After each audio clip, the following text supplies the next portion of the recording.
শূন্যতা খুবই ডেঞ্জারাস একটা বিষয়। আওয়ামী লীগ এবং তার যারা সহযোগী এরকম 50% লোক এখন নেই।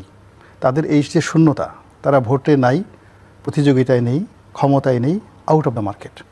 পরে এই পুরো যে 50% জায়গা, এই জায়গাটা দখল করছে, এই শূন্যতার যে জায়গাটা পূর্ণ করছে, ম্যানেজ করছে, সব কিছু হলো বিএনপি, জামাত এবং তাদের এনসিপি যারা অন্যান্য দলগুলো আছে। এখন এরকম শূন্যতার মধ্যে যখন আমরা পড়ি, বিশাল একটা শূন্যতার মধ্যে পড়ি, আপনি গিয়ে দেখেন বড় একটা ফসলি মাঠ, আপনি একা, গভীর রাত্রি, আপনি পথ হারিয়ে ফেলবেন। শূন্যতার মধ্যে মানুষ পথ হারিয়ে ফেলে, নিজেকে নিয়ন্ত্রণ রাখতে পারে না এবং সে ভুল করে।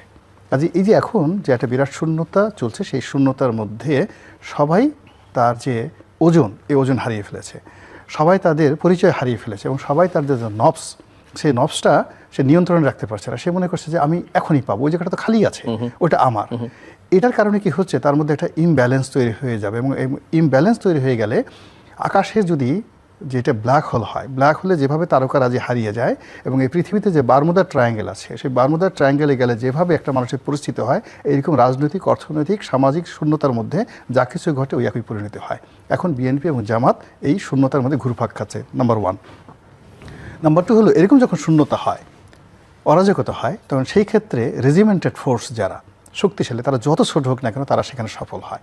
এবং রেজিমেন্টেড ফোর্স না, কিন্তু সংখ্যাধিক্য, অনেক সংখ্যাধিক্য, ইট বিকাম এ লায়াবিলিটিস এরকম একটা শূন্যতার ক্ষেত্রে। ফলে এই যে বিএনপি 35% যে ভোটার, তাদের ব্রুট মেজরিটি, তাদের সঙ্গে তাদের যে মানে জনপ্রিয়তা, এইরকম একটা অবস্থাতে এটা তাদের জন্য লায়াবিলিটিস। বিকজ এই সময়টাতে যেহেতু শূন্যতাতে আগে তারা গোল হয়ে বসেছিল, সেই মানে নুরুল দিনের সারা জীবন কবিতার মতো, গোল হয়ে বসো, কাছাকাছি আসো।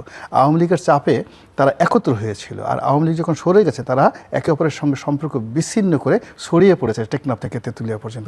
এটাকে একটা নিয়ন্ত্রণ করা যাচ্ছে না। তো এই যে নিয়ন্ত্রণ করা যাচ্ছে না, ফলে বিএনপির এই যে ব্রুট মেজরিটি, প্রচুর লোকজন, এটা এখন বিএনপির জন্য লায়াবিলিটিস। আর অন্যদিকে এই সময়টার মধ্যে যে রেজিমেন্ট ফোর্সগুলো, তারা এজ এ পিলার হিসেবে যার যার জায়গায় মতো বসে পড়ছে জামাত। This is second.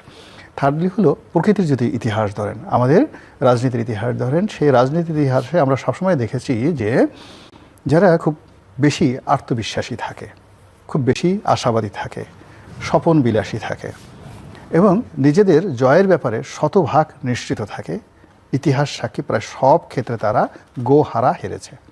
আর অন্যদিকে আপনি যাদেরকে তাচ্ছিল্য করবেন এবং আপনি যাদেরকে গণনায় ধরবেন না এবং আপনি যাদেরকে মনে করবেন যে এরা আমার পায়ের তলে, প্রকৃতি এমন শিক্ষা দেয় যে ওই পায়ের তলের জিনিস আপনার মাথায়, আপনার যাকে বলা হয় তাজ হিসাবে বসিয়ে দেয়। এই বাংলায় 2024 সনের 5ই আগস্ট একটা বিপ্লব হবে।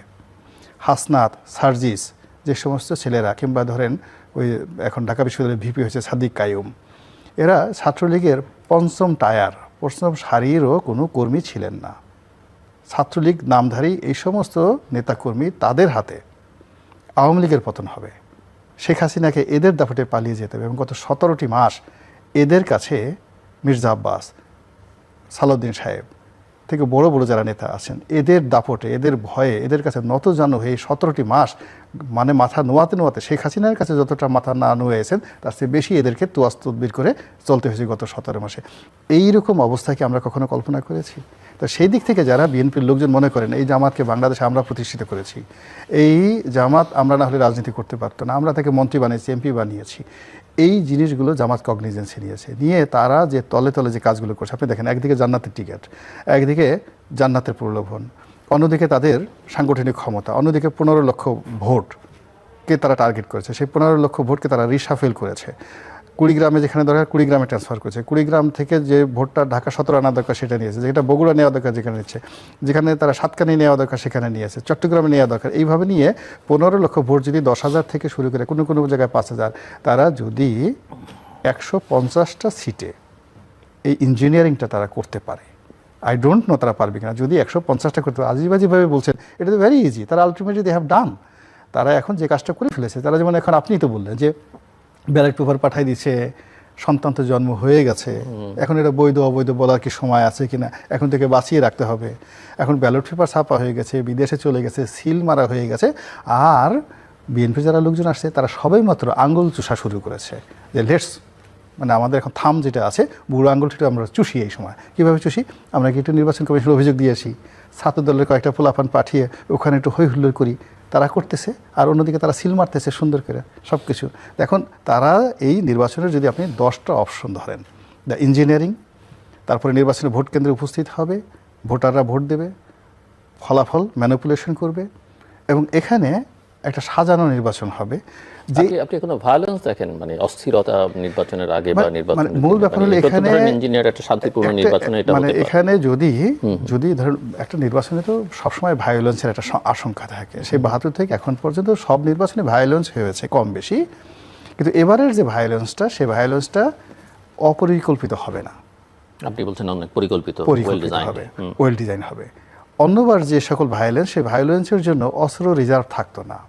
কোনো নির্বাচনকে উপলক্ষ করে বিদেশ থেকে অস্ত্র আমদানি করা হয়নি। পুলিশের যে রিপোর্ট, সেই রিপোর্ট অনুযায়ী বা গোয়েন্দা সংস্থার রিপোর্ট অনুযায়ী সীমান্ত দিয়ে অস্ত্র আসছে। পুলিশের যিনি অধিকর্তা, উপদেষ্টা, তিনি বলতেছেন যে আমরা অস্ত্রগুলো পাচ্ছি না, বিকজ হাজার হাজার অস্ত্র খাল বিলে ফেলে দেওয়া হয়েছে। তা আপনি পাচ্ছেন না, খাল বিলে ফেলে দিয়েছে, কিন্তু যারা ফেলে দিয়েছে তারা তো জানে অস্ত্র কোথায় আছে।